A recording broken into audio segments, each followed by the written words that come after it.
बिस्मिल्लाहिर्रहमानिर्रहीम। अस्सलाम वालेकुम स्टूडेंट्स। तो कैसा रहा आपका असेसमेंट का experience?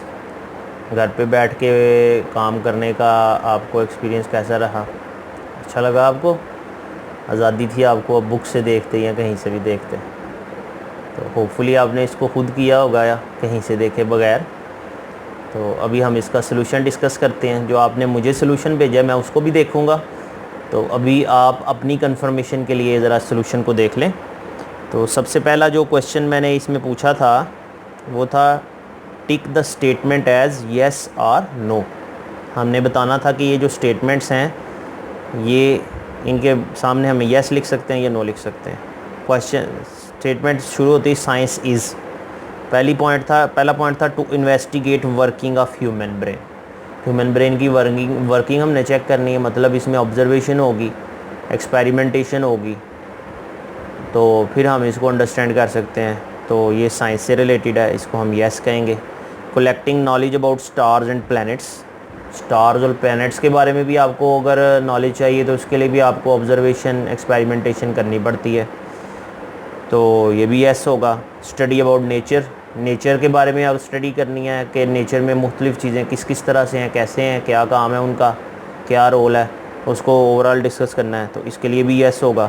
To study about universe. Universe as a whole, जिसमें स्टार्स, प्लैनेट्स, गैलेक्सीज सब कुछ आ जाता है, तो इसकी स्टडी को भी हम साइंस में ही पढ़ते हैं। फिर उसके बाद है to collect data about English language. तो इंग्लिश लैंग्वेज का डाटा कलेक्ट करना, इसमें किसी किस्म की कोई साइंस नहीं है, तो इसके लिए हम नो लिखेंगे।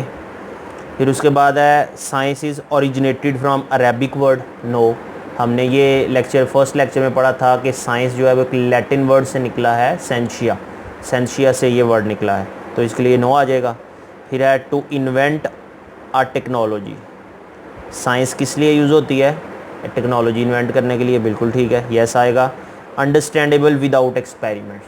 कहते हैं साइंस को अंडरस्टैंड करने के लिए एक्सपेरिमेंट के बगैर भी हम कर सकते हैं, तो आंसर इज़ नो। साइंस में एक्सपेरिमेंटेशन मस्ट है। फिर उसके बाद है science is a common word in all languages. Answer is yes. Science जो है वो तमाम लैंग्वेजेस में हम इसको जो है वो एक वर्ड से ही जानते हैं, यही वर्ड साइंस यूज़ होता है सबके लिए। फिर उसके बाद है science is based upon myths only. Myths जो है इसका मतलब होता है ऐसी बातें जो सुनी सुनाई हैं, जिनका कोई प्रूफ नहीं है, जिनके पीछे आपके पास कोई ऐसा प्रूफ या रियलिटी नहीं है जिसको आप शो कर सकें, उसे हम कहते हैं मिथ्स। जैसे बिल्ली रास्ता काट जाए तो ये हमारे लिए अच्छा नहीं होता, ऐसा बचपन से हम सुनते रहे हैं। तो इस तरह की और भी बहुत सारी बातें, इनको कहते हैं मिथ्स। तो साइंस जो है कहता है based upon myths, it is wrong. Science जो है वो मिथ्स पे बेस नहीं करती बल्कि प्रूफ्स पे बेस करती है। साइंस में हम साइंस से रिलेटेड कोई भी काम करते हैं तो उसमें प्रूफ जो है वो मस्ट होता है।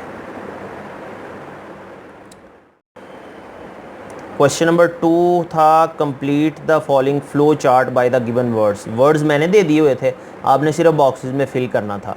तो इसमें जो सबसे पहला बॉक्स है उसमें क्या वर्ड आएगा? Yes, you are absolutely right, science. फिर उससे नीचे वाले बॉक्स में क्या आएगा? साइंस को हम किस सब्जेक्ट के तौर पे डिस्कस करते रहे हैं? नेचुरल फ़िलासफ़ी के तौर पे। फिर आगे इसकी दो ब्रांचेस बनाई हुई थी, एक लेफ़्ट साइड पे एक राइट साइड पे। तो एक बॉक्स में आपने लिखना था फिज़िकल साइंसेस और दूसरे में लिखना था बायोलॉजिकल साइंसेस। फिर फिज़िकल साइंसेस के नीचे वाला जो बॉक्स है उसमें लिखना था non living things. Physical sciences में हम नॉन लिविंग थिंग्स की स्टडी करते हैं और बायोलॉजिकल साइंसेस में लिविंग थिंग्स की स्टडी करते हैं। फिर उसके बाद जो ब्लैंक्स हैं, क्वेश्चन नंबर 3 ब्लैंक्स का, इसमें हमने ब्लैंक्स फिल करनी थी। सबसे पहले है physics is a discipline of. तो फिज़िक्स जो है वो किसका डिसिप्लिन है? फिज़िकल साइंसेस का। ये भी हमने लेक्चर में डिस्कस किया हुआ है। फिर number of discipline in physical sciences. Physical sciences में टोटल डिसिप्लिन कितने हैं? 5। फिर उसके बाद है dash is the study of dash and energy and their interaction. Physics is the study of matter and energy and their interaction. फिर उसके बाद है disciplines of physical sciences are. Disciplines के नाम लिखने हैं। तो फिज़िकल साइंसेस के डिसिप्लिन्स कौन कौन से हैं? Physics, chemistry, geology, meteorology and astronomy. फिर इसके बाद नंबर 5 है 5 technologies in which physics is used. कोई सी 5 टेक्नोलॉजीज़ आपने बतानी है जिनमें फ़िज़िक्स को हम यूज़ कर सकते हैं। तो ये बहुत सारी आपके पास मल्टीपल ऑप्शंस हैं लिखने के लिए। मैंने वैसे जो 5 लिखी हैं, रेफ्रिजरेटर है, फ़ैन है, टेलीस्कोप है, मोबाइल है और कार है। आप और भी बहुत सारी लिख सकते हैं। तो ये ओपन क्वेश्चन है जिसके आंसर मुख्तलिफ हो सकते हैं। ऊपर वाले जितने उनके आंसर फ़िक्स थे वो हमने डिस्कस कर लिए। तो होपफुली बेटा आपको इसकी समझ आई है। कोई कन्फ्यूजन रह जाए तो मुझसे ज़रूर पूछिएगा। इसका जो सॉल्यूशन है वो भी मैं साथ ही अपलोड कर देता हूँ, आप उसको भी देख लीजिएगा। तो नेक्स्ट लेक्चर तक के लिए अल्लाह हाफिज़। Enjoy the studies at home.